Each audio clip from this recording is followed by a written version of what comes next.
Hi friends, ಇವತ್ತಿನ ವಿಚಾರ ಏನಪ್ಪಾ ಅಂದ್ರೆ ನಾನು ಬೆಳಿಗ್ಗೆ ಶಿವಾಜಿನಗರಕ್ಕೆ ಹೋಗ್ಬೇಕಾಗಿತ್ತು. ನಾನು ಶಿವಾಜಿನಗರಕ್ಕೆ ಹೋಗೋಣಂತ ನಮ್ಮ ಫ್ರೆಂಡ್ ಗಾಡಿ ಇಸ್ಕೊಂಡು ನನ್ನ ಫ್ರೆಂಡ್ ಎತ್ತಾಕೊಂಡು ಆಮೇಲೆ ನಮ್ಮ ಮಚ್ಚನ ಎತ್ತಾಕೊಂಡು ಹೊರಟೆ. ಟಿನ್ ಫ್ಯಾಕ್ಟ್ರಿ ಬಿಟ್ಟೆ.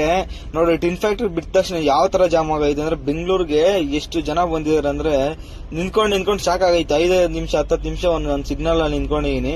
ಇಲ್ಲಿ ಸಿಟಿಗೆ ಹೋಗ್ಬೇಕಂದ್ರೆ ಸಿಗ್ನಲ್ ಜಾಸ್ತಿ ಇದಾವೆ. ಹಂಗು ಹಿಂಗು ಎಲ್ಲ ಜಾಮ್ ಎಲ್ಲ ಕ್ಲಿಯರ್ ಮಾಡ್ಕೊಂಡು ಸಿಗ್ನಲ್ ಗಳೆಲ್ಲ ಕ್ಲಿಯರ್ ಮಾಡ್ಕೊಂಡು ಅಲ್ಲಿಂದ ನಾನು ಶಿವಾಜಿನಗರಕ್ಕೆ ಬಂದೆ. ಅಲ್ಲಿ ಬಂದ ತಕ್ಷಣ ಹೋದೆ. ಒಳಗಡೆಗೆ ಭಯ ಆಯ್ತು. ಅದಕ್ಕೆ ಸ್ವಲ್ಪ ಹೊತ್ತು ಸುತ್ತಾಡ್ಕೊಂಡು ಎಲ್ಲ ನೋಡ್ಕೊಂಡು ಒಳಗಡೆ ಹೋಗೋಣ ಅಂತ ಒಂದು ದೇವಸ್ಥಾನ ಇತ್ತು. ಅಲ್ಲಿಗೆ ಹೋಗ್ಬಿಟ್ಟು ಆ ದೇವಸ್ಥಾನ ಹತ್ರ ಎಲ್ಲ ನೋಡ್ಕೊಂಡು ಮಕ್ಕೊಂಡು ಅಲ್ಲಿಂದ ನಾನು ಶಿವಾಜಿನಗರಕ್ಕೆ ಒಳಗಡೆ ಹೋಗ್ಲಿಲ್ಲ. ಅವಾಗ್ಲೂ ನಾನು ಬಟ್ಟೆ ಶಾಪುಗಳೆಲ್ಲ ನೋಡ್ಕೊಂಡು ಫಸ್ಟ್ ಆಮೇಲೆ ಹೋಗೋಣ ಅಂತ ಎಲ್ಲ ಬಟ್ಟೆ ಶಾಪು, ಚೀಪ್ ಅಂಡ್ ಗೆಸ್ಟ್, ಚಪ್ಪಲಿಗಳು ಚೀಪ್ ಅಂಡ್ ಗೆಸ್ಟ್, ಚೆನ್ನಾಗಿ ಕ್ವಾಲಿಟಿನೂ ಕೊಡ್ತಾರೆ. ಬಟ್ಟೆಗಳು ನಂಬರ್ 1 ಆಗಿರುತ್ತೆ ಇಲ್ಲಿ.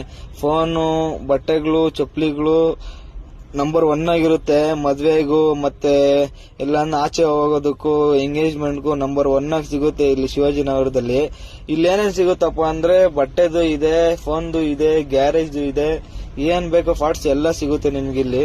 ನಂಬರ್ 1 ಆಗಿ ಬಟ್ಟೆಗಳಿರುತ್ತೆ. Fixed rate. ನೋಡ್ರಿ, ಇದು ಬಟ್ಟೆ ಇದು ಯಾವ್ದಂತ ಗೊತ್ತಿಲ್ಲ ನನಗೆ. ಬಟ್ಟೆ ಇದು ಲೇಡೀಸ್ದು. ನನಗೆ ಅಷ್ಟೊಂದು ಲೇಡೀಸ್ ಬಟ್ಟೆ ಬಗ್ಗೆ ಗೊತ್ತಿಲ್ಲ. ಇರ್ಲಿ ಅಂತ ಕಡಿಮೆ ರೇಟ್ ಅಲ್ಲಿ ಹಾಕಿದ್ರು, 300 ರೂಪಾಯಿ ಏನೋ ಅಂತ. ನಾನು ಅದೊಂದು ವಿಡಿಯೋ ಮಾಡ್ಕೊಂಡೆ. ಹಂಗೆ ಮುಂದೆ ನಾನು ನನ್ನ ಫ್ರೆಂಡ್ಸ್ ಎಲ್ಲ ಬಂದ್ವಿ. ಎಲ್ಲ ಚೆನ್ನಾಗಿತ್ತು. ಬಟ್ಟೆ ಚೀಪ್ ಅಂಡ್ ಗೆಸ್ಟ್. ಆಮೇಲೆ ನನ್ನ ಫ್ರೆಂಡ್ಸ್ಗೆ ಇದು ಕೊಡಿಸ್ದೆ. ಇದು ಏನಪ್ಪಾ ಅದು ಮಾವಿನಕಾಯಿ. ಮತ್ತೆ ಅಲ್ಲಿಂದ ಒಂದ್ ದೇವಸ್ಥಾನ ಇತ್ತು. ಅಲ್ಲಿ ಒಳಗಡೆ ಹೋಗಿ ನೋಡ್ಕೊಂಡು ಅಲ್ಲಿ ಸಾಯಿಬಾಬಾ ಹತ್ರ ಸ್ವಲ್ಪ ಹೊತ್ತು ಮುಕ್ಕೊಂಡು, ಇದು ಶಿವಾಜಿನಗರ ಸರ್ಕಲ್ ಆಪೋಸಿಟ್ ಅಲ್ಲೇ ಐತೆ ಇದು. ಚೆನ್ನಾಗೈತೆ. ಅಲ್ಲಿಂದ ಹೂವ ನೋಡೋಣ ಅಂತ ಹೂವ ಕಾಣಿಸ್ತು. ಹೂವನು ಚೆನ್ನಾಗಿತ್ತು. ನೋಡ್ಕೊಂಡು ನಾನು ನನ್ನ ಫ್ರೆಂಡ್ಸ್ ಎಲ್ಲ ಬಂದ್ವಿ. R15 ಸ್ವಲ್ಪ ಐಟಮ್ ಬೇಕಾಗಿತ್ತಲ್ಲ ಅಲ್ಲಿಗೆ. ಅವ್ರು ಇನ್ನೂ ರೆಡಿ ಆಗಿಲ್ಲ ಅಂತ ಹೇಳಿದ್ರು.